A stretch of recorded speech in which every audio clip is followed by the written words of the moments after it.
Hi, நீங்கள் இப்போ ப்ரெசென்ட்டாக 12th standard படிச்சுட்டு இருக்க ஸ்டூடெண்ட்டா இல்லை அவங்களுடைய பேரண்ட்டா? இதில் யாரெல்லாம் ஜேடபிள்இ மெயின்ஸ் எக்ஸாமுக்கு அப்ளை பண்ணியிருக்கீங்களோ அவங்களுக்கு ஒரு முக்கியமான இன்ஃபர்மேஷன் சொல்ல போகிறேன். என்ன சொல்ல போகிறேன் அப்படின்னு பார்த்தீங்கன்னா, இப்போ ஜேடபிள்இ மெயின்ஸ் நிறைய பேர் அப்ளை பண்ணிட்டீங்க. அதில் சில பேர் பார்த்தீங்கன்னா அப்ளிகேஷன்ஸில் சின்னதாக மிஸ்டேக்ஸ் பண்ணியிருக்கலாம். சில டாக்குமெண்ட்ஸை ப்ராப்பராக அப்லோட் பண்ணாமல் இருந்திருக்கலாம்.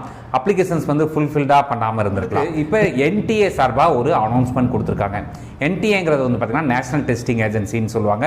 ஸோ அவங்க சார்பாக கொடுத்துருக்கக்கூடிய அனௌன்ஸ்மெண்ட் என்ன அப்படின்னு பார்த்தோங்கிற பட்சத்தில் உங்களுக்கு ஜேடபிள்இ மெயின்ஸ் அப்ளிகேஷனுக்கான கரெக்ஷன் விண்டோங்கிறதுக்கான டேட்டுங்கிறத அனௌன்ஸ்மெண்ட் பண்ணியிருக்கிறாங்க. ஸோ இந்த ஜேடபிள்இ மெயின்ஸ் அப்ளிகேஷனில் என்னைக்கு கரெக்ஷன் பண்ணிக்கலாம் அப்படின்னு பார்த்தீங்கன்னா December 1 அண்ட் December 2 இந்த 2 டேட்டில் சொல்லியிருக்கிறாங்க. ஸோ உங்களோட அப்ளிகேஷன்ஸில் என்னென்ன விஷயங்களை கரெக்ட் பண்ண முடியும் மற்றும் என்னென்ன விஷயங்களெல்லாம் சேஞ்ச் பண்ண முடியாது அப்படின்னு சொல்லி ஏற்கனவே நம்ம சேனலில் ஒரு டீட்டெயில்டு வீடியோ போட்டிருக்கேன். அந்த வீடியோவோட லிங்கை நான் இங்கே பயோவில் ஆட் பண்ணுறேங்க. ஸோ உங்களுக்கு வேணுங்கிறவங்க செக் பண்ணிக்கோங்க. இந்த மாதிரி கண்டினியூஸாக உங்களுக்கு என்ட்ரன்ஸ் எக்ஸாம்ஸ் கவுன்சிலிங் ப்ராசஸ் பற்றின டீட்டெயில்ஸ் வேணுங்கிறவங்க யூகேவி தமிழா அப்படிங்கிற இந்த யூடியூப் சேனல் சப்ஸ்கிரைப் பண்ணிக்கோங்க. தேங்க்யூ.